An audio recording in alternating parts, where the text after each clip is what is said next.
मेरी कोशिश ये है कि मैं आपको बेस्ट मटेरियल प्रोवाइड करूँ। मैं पहले भी कई बार ये बात कह चुका हूँ, फिर मैं ये बात कह रहा हूँ कि इन्फॉर्मेशन के पॉइंट ऑफ व्यू से जो मैं बताता हूँ, इसमें साइंस की पॉइंट ऑफ व्यू से कोई कमी नहीं है, कोई गलती नहीं है। जब मैं कोई चीज़ बोलने की कोशिश करता हूँ तो उसके पहले मैं उसका क्रॉस चेक कर लेता हूँ। वैसे तो इतने साल हो गए, 45-46 साल पढ़ाते हुए, अब 46 भी पूरे हो गए, 47वां चल रहा है। मुझे काफ़ी सारी चीज़ें तो वैसे ही याद हैं, पर जब कभी कोई कन्फ्यूज़न होता तो मैं क्रॉस चेक जरूर करता हूँ, कहीं गलत इन्फॉर्मेशन ना चला जाए। क्योंकि साइंस की फील्ड में डेली नए नए रिसर्चेस होते हैं, नई नई इन्फॉर्मेशंस आती हैं, और वो इन्फॉर्मेशन से अपडेट होना बहुत ज़रूरी है। Today we are going to discuss the endocrine system, and this is a very descriptive topic, very large topic, so that's why it will be described in several parts. And today we'll discuss the basic introduction of endocrine system. आज हम लोग अंतःस्रावी ग्रंथियों के बारे में बात करेंगे। अंतःस्रावी तंत्र एक अत्यंत विस्तृत विषय है, तो इसको हम लोग कई भागों में डिवाइड करके तब इसके बारे में बात करेंगे और इसको डिस्क्राइब करेंगे। आज का जो हिस्सा है वो केवल basic introduction of endocrine system के बारे में।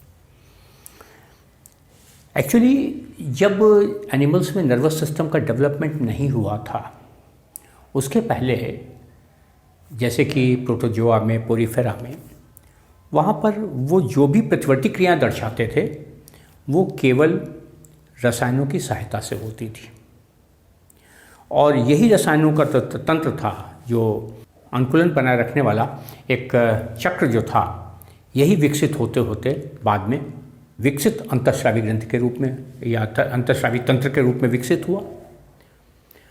और चूंकि इसके द्वारा होने वाली क्रियाएं बहुत धीमी होती हैं, इसलिए करना ये पड़ा कि हमको एंडोक्राइन सिस्टम के साथ साथ नर्वस सिस्टम का भी डेवलपमेंट करना पड़ा, क्योंकि नर्वस सिस्टम के रिस्पॉन्सेस या उसकी जो प्रतिक्रियाएं होती हैं वो अंतःस्रावी ग्रंथि की प्रतिक्रियाओं की तुलना में काफ़ी तीव्र होती हैं, फास्ट होती हैं।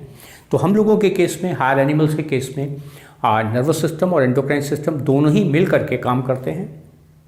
पर जो प्रिमिटिव एनिमल्स थे, प्रोटोजोअन्स जो थे, पोरीफेरेंस जो थे, उनके केस में चूँकि नर्वस सिस्टम नहीं था तो सारा का सारा काम जो था वो केमिकल सिस्टम ही करता था। तो इस तरीके से हम ये कह सकते हैं कि नर्वस सिस्टम का प्रारंभिक रूप था ये। सो वी कैन से कि this is primitive type of nervous system.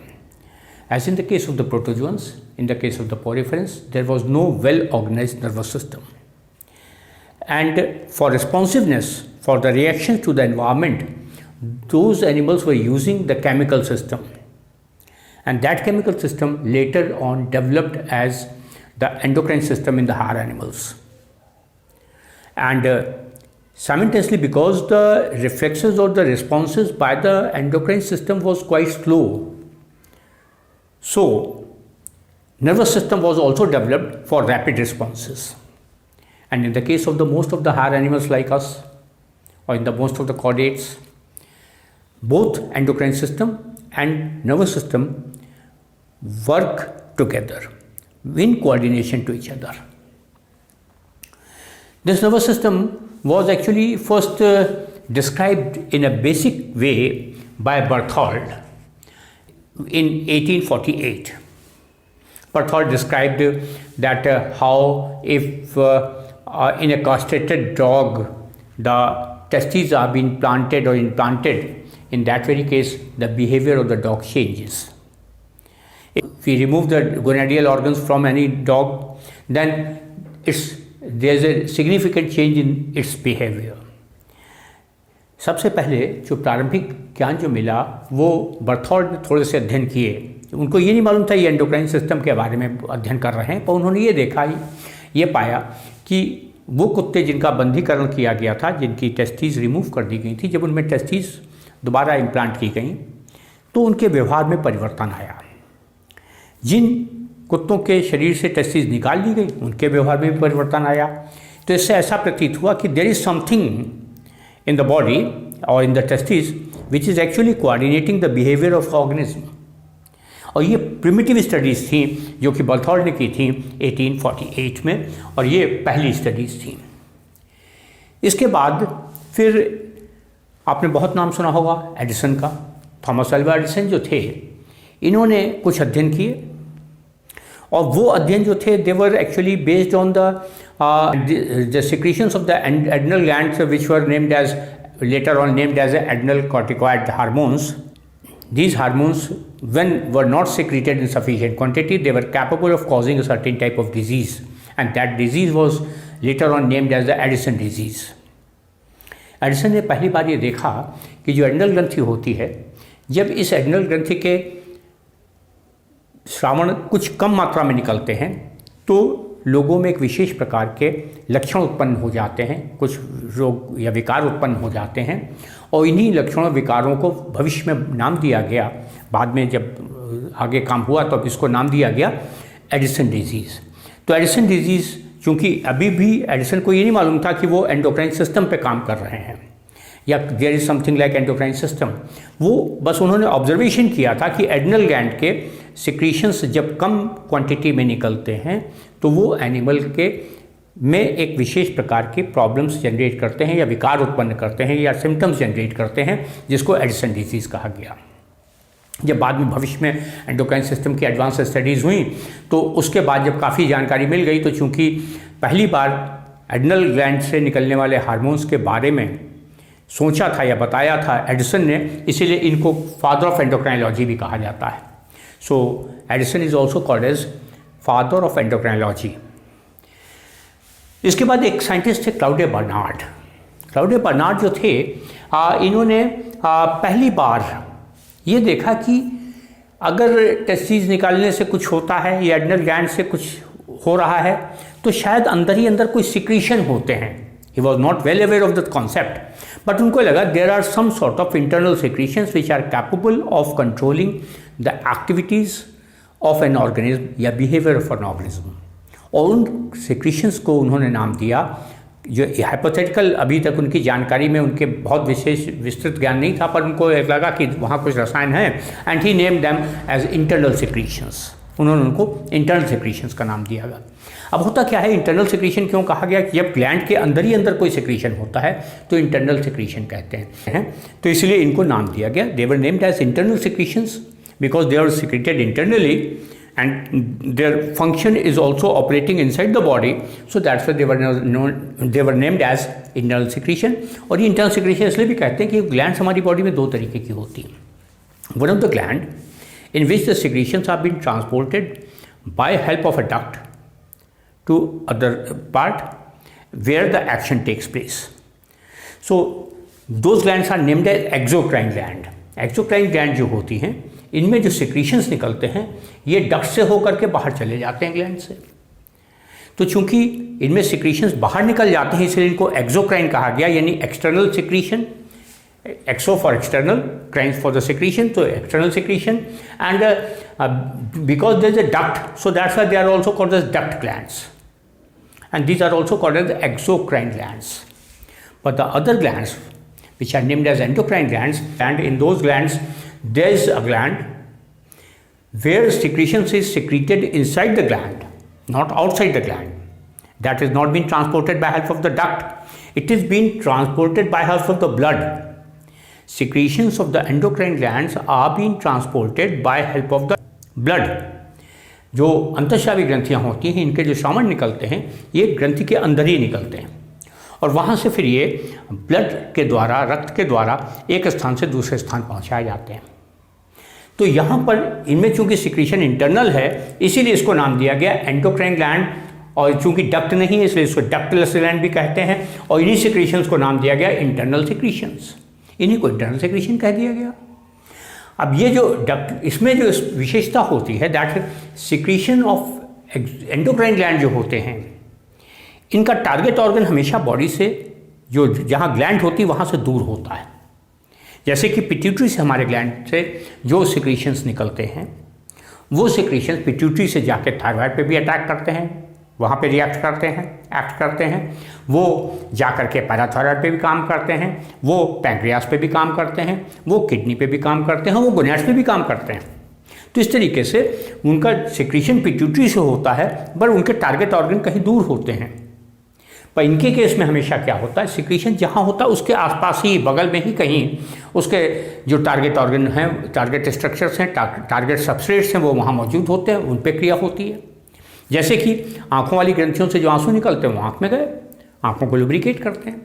Buccal cavity में लाल ग्रंथियाँ हैं जिनसे सलाइवा निकली, उसने हमारी बकल कैविटी को लुब्रिकेट किया, और जो डाइजेस्टिव प्रोसेसेस में हेल्प करेगी वो अलग चीज़ है। इंटेस्टाइन में, स्टमक में जो डाइजेस्टिव ग्लैंड्स होती हैं उनसे जो एंजाइम्स निकलते हैं, जो सिक्रीशंस निकलते हैं, वो ग्लैंड से निकल के बाहर आसपास के वातावरण में जो फूड है उस पर डाइजेशन में मदद करते हैं। तो उनमें क्या हुआ, टारगेट सबस्ट्रेट जो होता है वो ग्लैंड के करीब में ही होता है, पर यहाँ पर जो टारगेट ऑर्गन या टारगेट सबस्ट्रेट या टारगेट टिश्यू या टारगेट सेल जो होते हैं वो हमेशा ग्लैंड से काफ़ी दूर होते हैं। नाउ ये बात तो थी क्लाउडिया बर्नार्ड ने, जिन्होंने कहा इंटरनल सिक्रीशन। क्लाउडिया बर्नार्ड के बाद दो साइंटिस्ट थे, बेलिस एंड स्टार्लिंग।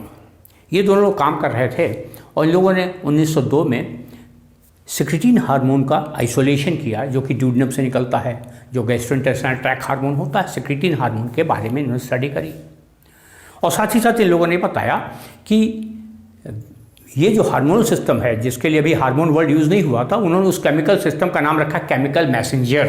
यानी ये जो इंटरनल सिक्रीशन क्लाउडिया बर्नार्ड ने कहा था उसको इन्होंने नाम दिया केमिकल मैसेंजर, क्योंकि ये जो मैसेजेस ट्रांसपोर्ट होते हैं वो हमारी बॉडी में तो नर्व इम्पल्सेस की मदद से होते हैं, नर्वस सिस्टम, पर यहाँ पर क्या होता है, केमिकल मैसेजेस ट्रांसपोर्ट तो होते हैं पर they were in the form of the chemicals. जो मैसेजेस ट्रांसपोर्ट हो रहे हैं, जो इन्फॉर्मेशन कैरी की जा रही है, जो इन्फॉर्मेशन एक जगह से दूसरी जगह भेजी जा रही है टारगेट सेल तक, वो जा रही है केमिकल के फॉर्म में, इसलिए इनको केमिकल मैसेंजर का नाम दिया गया। तो बेलिस स्टार्लिंग ने दो काम किए, एक तो सिक्रेटिन का आइसोलेशन किया और दूसरा काम ये किया, इन लोगों ने पहली बार वर्ड केमिकल मैसेंजर यूज़ किया 1902 में। 1905 में जो इनके साथी थे स्टार्लिंग, उन्होंने क्या किया कि ये जो केमिकल निकल रहे थे जिसको केमिकल मैसेंजर कहा गया था, इसके लिए उन्होंने एक टर्म यूज़ किया जिसको कहा गया हार्मोन। और ये हार्मोन वर्ड जो था, this was derived from the word hormaein. Hormaein का मतलब होता है टू एक्साइट और टू स्टिमुलेट और टू अराउज। तो चूंकि ये सिस्टम को इंड्यूस करता था, एक्टिवेट करता था, स्टिमुलेट करता था, तो उसके लिए इन्होंने कहा कि ग्रीक वर्ड हार्मोइन जो था उससे डिराइव करके वर्ड हार्मोन यूज़ किया फर्स्ट टाइम स्टार्लिंग ने 1905 में। इसके बाद वर्ड यूज़ हुआ एंडोक्राइनोलॉजी। अभी तक एंडोक्राइनोलॉजी वर्ड यूज़ नहीं हुआ था। जब ये देखा गया कि ये तो बहुत डिटेल्ड इन्फॉर्मेशन है, एंडोक्राइन सिस्टम जो है इसके इम्पैक्ट्स बहुत ज़्यादा हैं, इनकी स्टडीज़ बहुत डिटेल में हैं, तो इस पूरी ब्रांच का इस्टेब्लिशमेंट हुआ।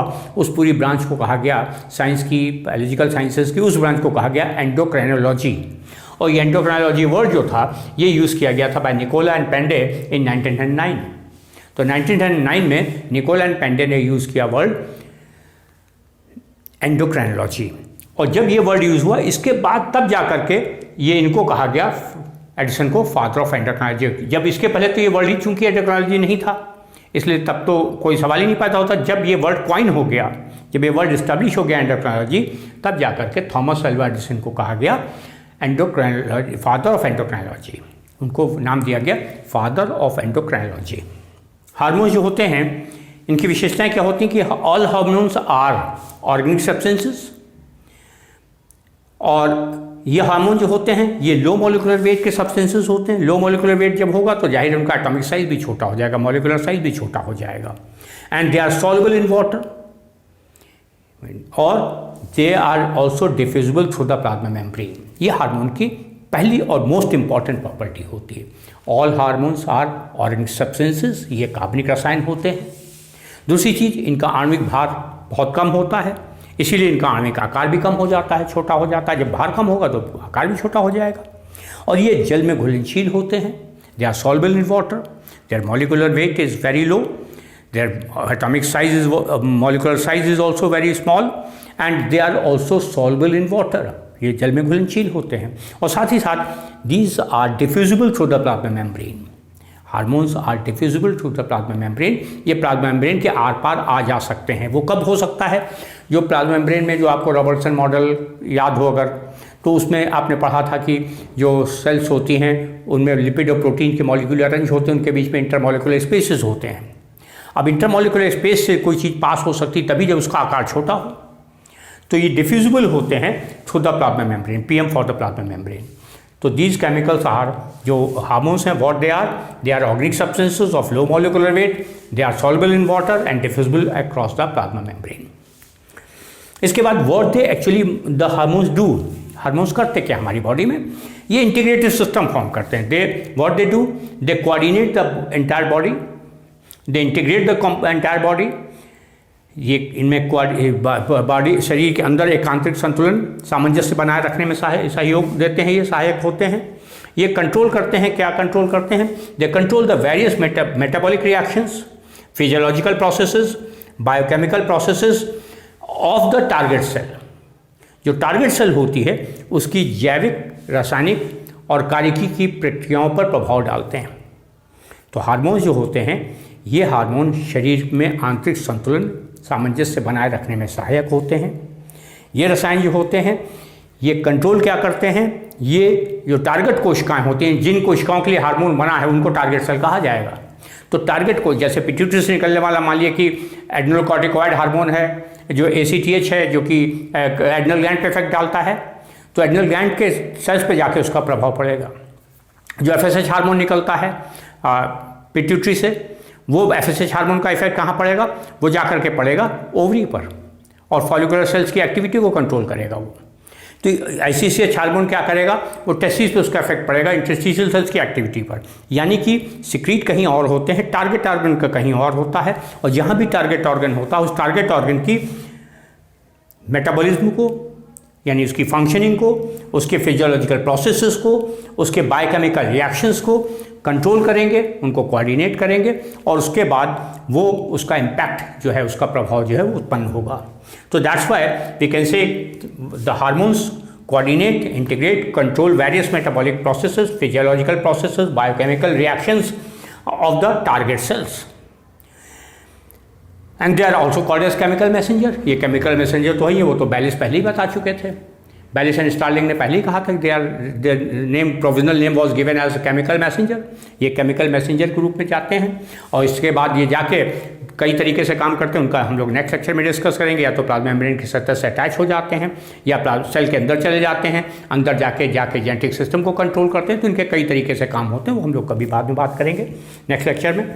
इसके बाद that's why we can say that endocrine system is an integrative system like nervous system. Nervous system हमारी बॉडी में क्या करता है, ये बाह्य वातावरण और आंतरिक वातावरण के बीच में एक संतुलन और सामंजस्य पैदा करता है। यही हमारे नर्वस सिस्टम का काम है। आप कहेंगे ये कैसे, बाहर के एनवायरनमेंट में अगर हमारी बॉडी पर कोई पिंच चुभी, ये एक्सटर्नल स्टिमुलस है, तो अगर वो पिंच चुभने पे हमारी बॉडी रिएक्ट ना करे तो क्या होगा कि हमारे सेल डैमेज हो जाएंगे। तो हम तुरंत हाथ हटा लेते हैं, क्योंकि वो कोऑर्डिनेट किया है हमारी बॉडी ने। क्यों? क्योंकि डैमेज बचाने के लिए। अगर बाहर मान लीजिए टेम्परेचर कम हो जाए, सर्दी बढ़ जाए अचानक, तो सर्दी बढ़ने पे हमारी बॉडी क्या करेगी, बॉडी को हीट करने का इंतजाम करेगी, गर्म करने का इंतजाम करेगी। अंदर जो थायरॉक्सिन हार्मोन का सिक्रीशन बढ़ाया जाएगा, और उसका सिक्रीशन बढ़ा के हम बॉडी में कैटाबॉलिक रिएक्शंस का रेट बढ़ा देंगे, जिससे ज़्यादा हीट जनरेट होगी और हमारी बॉडी गर्म हो जाएगी। इसके साथ साथ क्या होगा कि अगर हमारी बॉडी ठंडी हो रही है तो बॉडी गर्म करने का इंतजाम है, पर इसका उल्टा भी होता है कि अगर हमारी बॉडी गर्म हो रही है तो उसका ठंडा करने का भी इंतजाम होता है। उस बॉडी को ठंडा करने के लिए हम कैटाबॉलिक रिएक्शंस के रेट को धीमा करते हैं। पहले हम जो पिट्यूटरी है उससे निकलने वाले TSH हार्मोन को कम करेंगे। TSH हार्मोन जब कम निकलेगा तो थायरॉक्सिन जो है, जो थायरॉयड ग्लैंड पर जब उसका इफेक्ट पड़ेगा तो थायरॉक्सिन निकलना कम हो जाएगा। जब थायरॉक्सिन कम निकलेगा तो उससे बॉडी में जो हमारी ब्रेक डाउन प्रोसेसेस हो रही हैं, जो कैटाबॉलिक प्रोसेसेस हो रही हैं, वो धीमी हो जाएंगी, और जब वो रिएक्शंस धीमी होंगी तो बॉडी में हीट कम जनरेट होगी। तो बाहर गर्मी है तो थायरॉक्सिन कम निकलेगा, बाहर जाड़ा है तो थायरॉक्सिन ज़्यादा निकलेगा। ये प्रोसेस कोऑर्डिनेट हो रहा है इंटरनल एनवायरनमेंट के साथ, यानी हमारी बॉडी आउटर एनवायरनमेंट के साथ कोऑर्डिनेट कर रही है। अगर बाहर ऑक्सीजन का लेवल घट जाए तो हमारी बॉडी हीमोग्लोबिन ज़्यादा बनाने की कोशिश करेगी। अगर बाहर बहुत सारी ऑक्सीजन है तो हमारी बॉडी हीमोग्लोबिन की क्वांटिटी घटा देगी। इसीलिए कोस्टल एरिया में रहने वाले लोगों का हीमोग्लोबिन परसेंटेज और पहाड़ों पर रहने वाले लोगों का हीमोग्लोबिन परसेंटेज फ़र्क होता है। क्योंकि जहाँ पे ऑक्सीजन की सांद्रता कम है, कंसंट्रेशन कम है, वहाँ हीमोग्लोबिन ज़्यादा बनेगा। और जहाँ कोस्टल एरिया में जहाँ एयर प्रेशर ज़्यादा है, ऑक्सीजन कंसंट्रेशन ज़्यादा है, वहाँ पर हमेशा जो ऑक्सीजन जो कि सफिशिएंट क्वांटिटी में अवेलेबल है तो हीमोग्लोबिन परसेंटेज कम हो जाएगा। तो ये जो बॉडी का कोऑर्डिनेशन मेंटेन हो रहा है नर्वस सिस्टम के तरीके से, वो एंडोक्राइन सिस्टम से भी होता है। इसीलिए हम कह सकते हैं कि जो एंडोक्राइन सिस्टम है it is integrative system like the nervous system. पर नर्वस सिस्टम तो चूंकि बाद में आया, तो ये तो पहले से ही इंटीग्रेटिव सिस्टम था। ये पहले तो नर्वस सिस्टम ही, चूंकि एंडोक्राइन सिस्टम ही पहले आ गया था, तो ये तो पहले से ही इंटीग्रेशन मेंटेन कर रहा था। नर्वस सिस्टम तो उसके बाद में आए हैं उसकी मदद करने के लिए एंडोक्राइन सिस्टम की। और ये दोनों सिस्टम एक दूसरे के कोऑर्डिनेशन में ऑपरेट करते हैं, यानी कि बिना एंडोक्राइन सिस्टम के नर्वस सिस्टम ऑपरेट नहीं कर सकता और बिना नर्वस सिस्टम के एंडोक्राइन सिस्टम ऑपरेट नहीं कर सकता। फॉर एग्जांपल, अगर बाहर ठंडक है तो उस ठंडक की इन्फॉर्मेशन, बाहर एनवायरनमेंट ठंडा हो गया, हमको कैसे मिलेगी? हमारी ब्लड ठंडा हो जाएगा। ठंडा ब्लड जब सर्कुलेट होकर ब्रेन में पहुंचेगा तो जो हाइपोथैलेमस के पार्ट में जो थर्मो रिसेप्टर्स होंगे, वहाँ पर जब ठंडा ब्लड पहुंचेगा तो बॉडी को पता लगेगा बॉडी ठंडी हो रही है। तब वहाँ से क्या होगा, वो जो स्टिमुलस नर्वस सिस्टम ने रिसीव किया ठंडा होने का, उसको वो मैसेज जाएगा एसओएन सेंटर के पास, सुपर ऑप्टिक न्यूक्लियस के पास, जो हमारी पिट्यूटरी के ऊपर एक सेंटर होता है। वहाँ से जो हार्मोन निकलेगा वो निकलेगा TSH-RF, thyroid stimulating hormone releasing factor. वो आएगा पिट्यूटरी पे और पिट्यूटरी पे आके वो TSH के सिक्रीशन को इंड्यूस कर देगा। रिलीजिंग फैक्टर है तो रिलीज बढ़ा देगा। जब TSH ज़्यादा निकलेगा पिट्यूटरी से तो वो निकल के जब थायराइड में आएगा तो थायराइड से निकलना शुरू होगा ज़्यादा क्वांटिटी में थायरॉक्सिन। और जब थायरॉक्सिन ज़्यादा निकलेगा तो वो क्या करेगा, हमारी बॉडी में जो कैटाबॉलिक प्रोसेसेस हैं, ब्रेकडाउन प्रोसेसेस हैं, उनको इंड्यूस कर देगा और हमारी बॉडी गर्म होने लगेगी। तो इस तरह से बॉडी को गर्म करने के लिए, सर्दियों के मौसम में अनुकूलन के लिए हमारी बॉडी में थायरॉक्सिन ज़्यादा निकलता है। पर उसको बाहर एनवायरनमेंट ठंडा हो गया, ये बताया किसने? ये तो बताया ब्रेन ने ना। और ब्रेन को कैसे पता लगा? ठंडा ब्लड जब ब्रेन में पहुंचा तो पता लगा। इसका उल्टा गर्मी में होगा। तो इस तरीके से क्या होता है कि नर्वस सिस्टम और एंडोक्राइन सिस्टम दोनों इंटीग्रेट होकर, कोऑर्डिनेट होकर ही काम करते हैं और दोनों इंडिपेंडेंटली अलग अलग काम नहीं कर सकते। एंड जो नर्वस सिस्टम है इसमें न्यूरो हार्मोन सिक्रीट होते हैं, जैसे एसिटिलकोलिन जो कि सिनेप्टिक जंक्शन पे निकलता है, जो नर्व कंडक्शन में मदद करता है। एड्रेनलिन वो भी नर्व कंडक्शन में मदद करता है। तो नर्वस सिस्टम में एंडोक्राइन सिस्टम का इन्वॉल्वमेंट है और एंडोक्राइन सिस्टम में नर्वस सिस्टम का इन्वॉल्वमेंट है।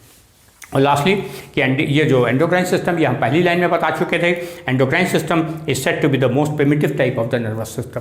एंडोक्राइन सिस्टम को हम बॉडी का बहुत प्राचीन नर्वस सिस्टम भी कह सकते हैं। यानी जब नर्वस सिस्टम का विकास नहीं हुआ था तब नर्वस सिस्टम के द्वारा किए जाने वाले कार्य हमेशा एंडोक्राइन सिस्टम ही करता था। जैसे कि अमीबा के केस में, अगर अमीबा के पास में आप एक अमीबा में कोई नर्वस सिस्टम नहीं था, पर अगर आप उसके सामने एक कार्बोहाइड्रेट का टुकड़ा रख देते तो अमीबा उसकी तरफ चल के जाता था। और अगर आप उसके सामने कोई स्ट्रॉन्ग एसिड या अल्कली रख देते तो उससे दूर भागता था। क्यों? उसको कैसे पता लगता था? यानी वो केमिकल जो कि उस फूड मटेरियल में या उस स्ट्रॉन्ग एसिड या अल्कली में थे, वो आके उसकी प्लाज्मा मेम्ब्रेन को टच करते थे और उस जैसे कॉन्टैक्ट में आते थे वैसे उसकी प्लाज्मा मेम्ब्रेन स्टिमुलेट होती थी और बॉडी में उस तरह के रिस्पॉन्सिव जनरेट करती थी जिससे कि वो या तो खाने की तरफ जाए या खाने से दूर भाग जाए। तो यहाँ पे केमिकल सिस्टम ही काम कर रहा था। वही केमिकल सिस्टम, इसीलिए इसको केमिकल मैसेंजर भी वर्ड यूज़ किया जाता है।